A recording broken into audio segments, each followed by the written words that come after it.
शुरुआत कर लेते हैं बड़ी खबर के साथ। नेशनल हेराल्ड से जुड़ी बड़ी खबर। राहुल गांधी सोनिया गांधी के खिलाफ ईडी ने चार्जशीट दाखिल कर दी है। सैम पित्रोदा, सुमन दुबे के खिलाफ भी चार्जशीट दाखिल हुई है।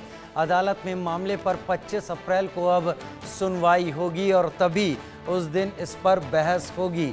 सैम पित्रोदा, जो इंडियन ओवरसीज कांग्रेस के अध्यक्ष हैं और देश से बाहर रहते हैं, उनके भी खिलाफ इस मामले में चार्जशीट दाखिल हुई है। सैम पित्रोदा, सुमन दुबे, राहुल गांधी, सोनिया गांधी, इनके खिलाफ ईडी ने चार्जशीट दाखिल कर दी है। अदालत कॉग्निजेंस लेगी 25 तारीख को।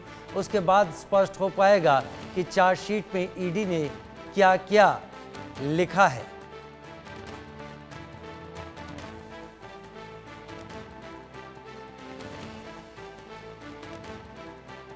अदालत में मामले पर 25 अप्रैल को सुनवाई, आरोपों पर उसी दिन बहस होगी। नेशनल हेराल्ड केस से जुड़ी हुई बड़ी खबर है। राहुल गांधी, सोनिया गांधी के खिलाफ ईडी की चार्जशीट।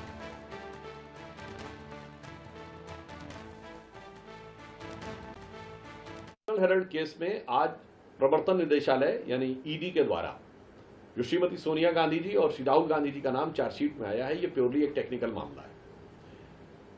कांग्रेस पार्टी को ध्यान रखना चाहिए कि इस विषय की शुरुआत 2012 में हुई थी और एक जनहित याचिका के द्वारा दिल्ली हाई कोर्ट ने अक्टूबर 2013 में इस केस की शुरुआत की थी। यानी यह मामला दर्ज तब हुआ था जब मोदी जी की सरकार आई भी नहीं थी। अतः कांग्रेस पार्टी का इस पर राजनीति करने का आधार नहीं बनता है। कांग्रेस पार्टी को नस्तानाबूद करने की मोदी जी की साजिश है। ईडी तो इडियट है, जो मर्जी उसको कराया जा सकते हैं, उसमें हमें कोई परवाह नहीं, कोई फर्क नहीं पड़ते। अरे बिल्कुल करेंगे। मोदी जी को और बीजेपी पार्टी को हम डरते नहीं, ईडी सीबीआई से हम डरने। नरेंद्र मोदी सरकार जो है वो अपनी हताशा का परिचय रोज दे रही है। ईडी हो, सीबीआई हो, इनकी जो एजेंसीज हैं, इनकी कोई विश्वसनीयता रह नहीं गई है। ऐसी चार्जशीट, ऐसी धमकियों से कानून का पालन हम करेंगे, कोर्ट में जवाब दिया जाएगा, लेकिन इन धमकियों में कांग्रेस पार्टी, कांग्रेस का कार्यकर्ता आने वाला नहीं। जिसने भी लूटा है उसे लौटाना पड़ेगा। अब ईडी का मतलब entitlement of dacoity, entitlement of dynast नहीं हो सकता कि लूटने का अनलिमिटेड अधिकार मिले। कुछ लोगों ने समझा था कि वक्फ जैसे लैंड ग्रैब कर लेता है, वैसे मैं लैंड ग्रैब कर लूं। 2000 करोड़ की एजेएल की प्रॉपर्टीज अपने परिवार के नाम पर 50 लाख रुपए में कर दी। और बताइए कि ये जनता का माल अपनी जेब में डाल ये करते हैं। अब जब ऐसा भ्रष्टाचार किया और कार्रवाई होती है तो अत्याचार चिल्लाते हैं, विक्टिमहुड कार्ड खेलते हैं, कहते हैं कि भ्रष्टाचार रहेगा हमारा शिष्टाचार। कांग्रेस किसी मामले में नहीं घिरी हुई। भारतीय जनता पार्टी और उसकी सरकार कांग्रेस और गांधी परिवार के खिलाफ साजिशें करने पर लगी है।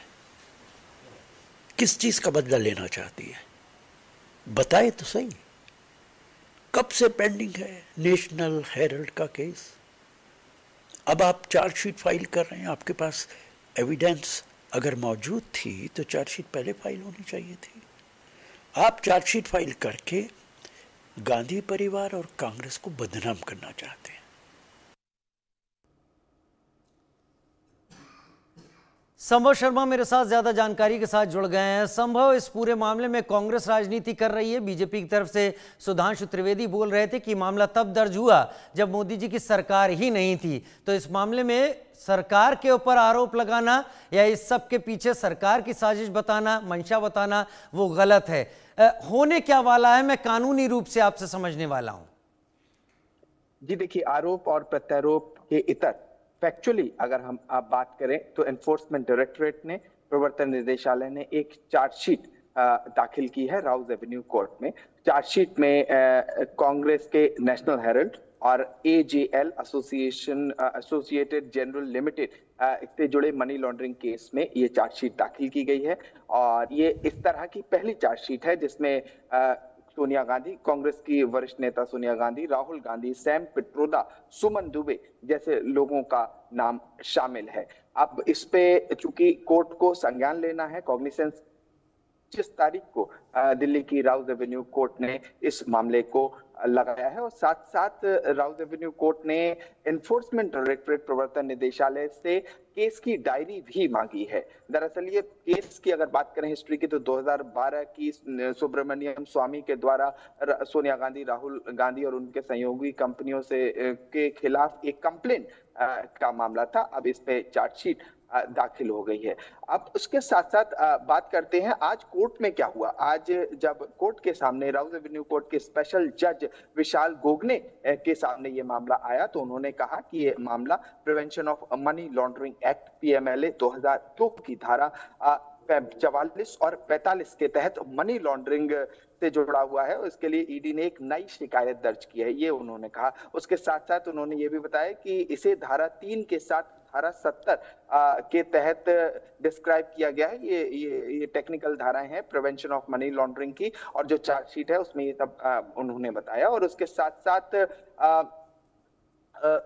जो टेक्निकलिटीज हैं वो डिटेल्स, चूंकि एक बार कोर्ट कॉग्निसेंस ले लेगा, इसका कॉग्निसेंस पे सुनवाई होनी है 25 तारीख को, तो उसके बाद ही ये चीजें चार्जशीट को पब्लिक किया जा सकता है। लेकिन फिलहाल मामला चूंकि कोर्ट में है, अब ये देखना होगा कि राउज एवेन्यू कोर्ट जब दोनों पक्ष के लॉयर्स, ये तो पॉलिटिकल भाषा अभी हम लोगों ने सुनी, लगातार बयान सुने, जब कोर्ट में लॉयर्स दोनों ही पक्ष के अपनी दलीलें रखेंगे तो वो दिलचस्प होगा कि कांग्रेस पार्टी की तरफ से और राहुल गांधी और सोनिया गांधी की तरफ से क्या दलीलें रखी जाती हैं, और दूसरी तरफ प्रवर्तन निदेशालय के जो वकील होंगे, कोई भारत सरकार के ही बड़े वकील होंगे, उसमें वो क्या दलीलें रखेंगे। 25 तारीख को इस पर ये चीजें क्लियर होंगी। संभाषण बने रहिए आप हमारे साथ, आपके साथ और भी चर्चा करेंगे, लेकिन अभी